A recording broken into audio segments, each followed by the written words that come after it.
Yeah, the number one cornerback on the Locked On NFL Draft Show board goes off at number 4. He was the 163rd cornerback in his high school recruited class. Now he is the number 4 overall pick. Croc, he was your favorite cornerback in the class. Why? I just think the consistency in which he played and a lot of how he carried himself. I think a lot about the cornerback position. You can find guys that have technique. You can have guys that are height, weight, speed guys.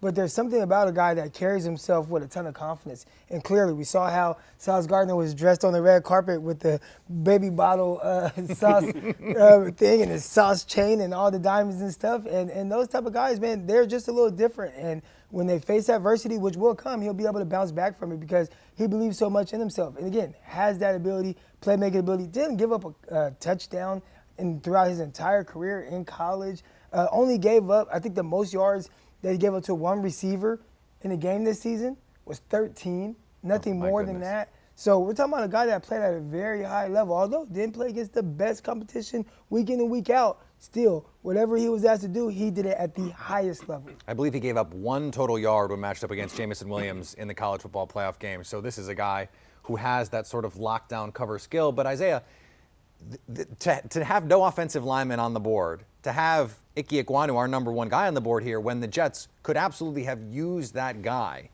what do you think of this balance here that we're trying to strike? You know what, I can't shoot the sheriff because as much as I think that, it's a rare to find a sure thing at the offensive tackle position, I think the same thing about the cornerback position. I think those are probably 2 of the hardest positions to find your guy in the NFL aside from quarterback, obviously. Like you mentioned, cornerbacks is hard to find them.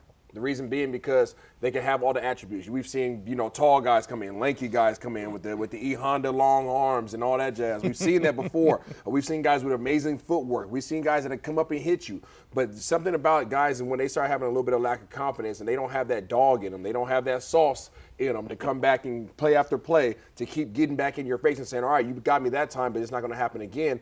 That is hard to find in this league, and that's the reason why we haven't seen that many shut-down corners. That's why people still talk about Neon Dion. That's why people still talk about Darrell Revis. There's only a handful of guys that people mention when they start talking about that hierarchy of player. But the same thing at the offensive tackle position. There aren't that many guys that can really go out there and shut down, a Von Miller. There aren't that many guys that can go out there and Aaron Donald wants to walk out and challenge you that they can actually hold their own and drop their weight and lock in. So it's very intriguing that they haven't picked somebody up yet, but I think we're going to see that come to an end here soon.